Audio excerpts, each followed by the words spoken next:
होली क्यों मनाई जाती है? ए मारी बहना बुरा न मान्यो भायो रे, बुरा न मानो ए मारी बहना बुरा न मान्यो भायो रे, आयो रे फागुन आयो रे,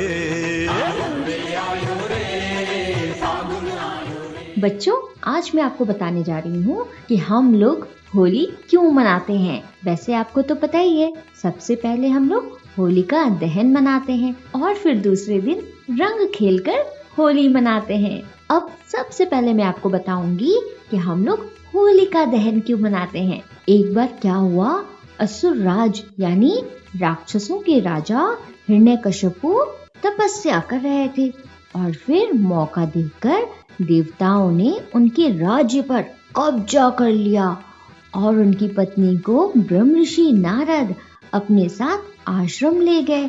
नारद जी हिरण्यकशिपु की पत्नी को हर रोज विष्णु भगवान के बारे में बताते थे और इस तरह से प्रहलाद अपनी माँ के गर्भ के अंदर ही रहते हुए विष्णु भगवान के बारे में सारी बातें जान रहे थे, समझ रहे थे। फिर बाद में जब हिरण्यकशिपु ने ब्रह्मा जी के वरदान से तीनों लोकों को जीत लिया तो वो अपनी रानी को वापस ले आए। फिर वहाँ पर प्रहलाद का जन्म हुआ। थोड़ा बड़े होते ही प्रहलाद ने विष्णु भगवान की पूजा करनी शुरू कर दी।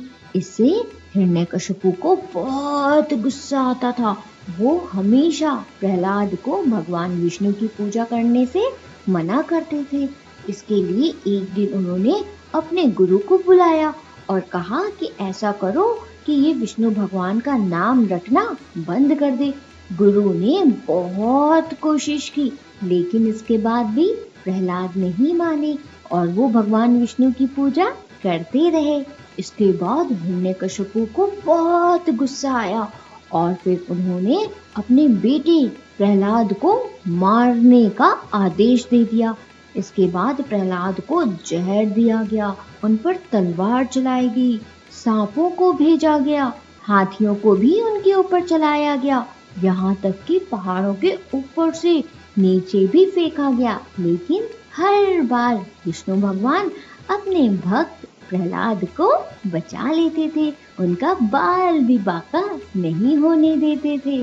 तब हिरण्यकशिपु ने अपनी बहन सिंघका को बुलाया। सिंघका को अग्नि भगवान ने आशीर्वाद दिया था।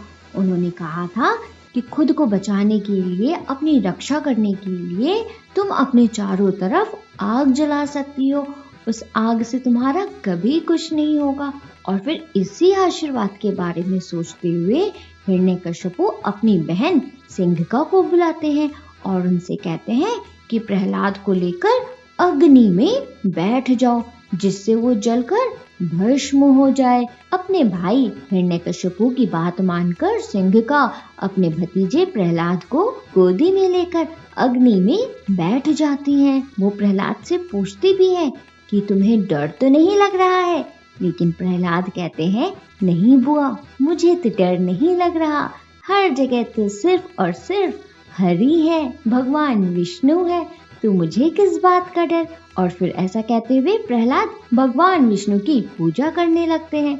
इधर प्रहलाद भगवान विष्णु का नाम ले रहे थे और फिर अचानक सिंघका आग में जलने लगती है।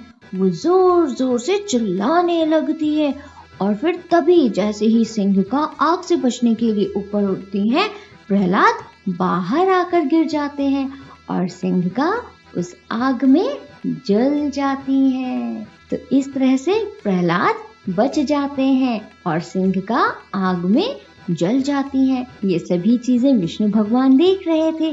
तभी उन्होंने कहा कि सिंघका को अग्निदेव ने आशीर्वाद इसलिए दिया था कि वो उनके वरदान का इस्तेमाल अपनी रक्षा के लिए करें, खुद को बचाने के लिए करें, ना कि दूसरों की बुराई के लिए करें। अब क्योंकि हिरण्यकशिपु की बहन सिंघका ने अग्निदेव के आशीर्वाद का गलत इस्तेमाल किया था, उन्होंने उस आशीर्वाद का इस्तेमाल खुद को बचाने के लिए नहीं बल्कि अपने भतीजे प्रहलाद को जलाने के लिए किया। इसीलिए अग्निदेव के वरदान का कोई भी प्रभाव नहीं पड़ा और फिर इस तरह से सिंघका आग में जल गई। लेकिन हिरण्यकशिपु की बहन सिंघिका को अब कोई भी सिंघिका के नाम से नहीं जानेगा। आज से उनका नाम होलिका हो जाएगा और फिर सभी लोग इसे होलिका दहन के रूप में मनाएंगे।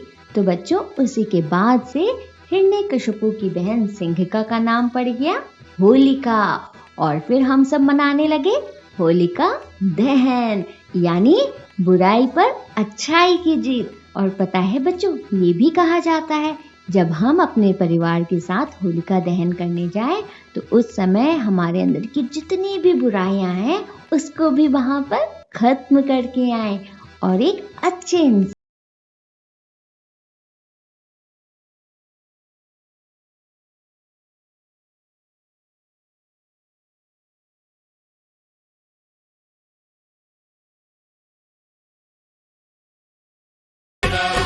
अब बच्चों, मैं बताने जा रही हूँ कि हम लोग होली के दिन रंगों से क्यों खेलते हैं।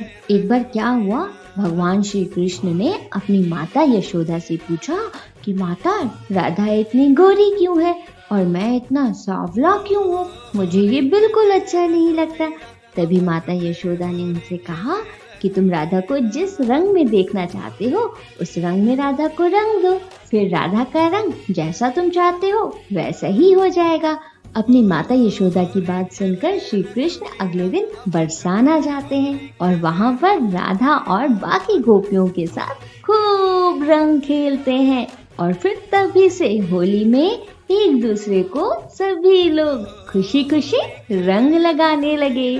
तो बच्चों, मैंने आपको बताया कि हम लोग होलिका दहन क्यों मनाते हैं, होली में रंगों से क्यों खेला जाता है।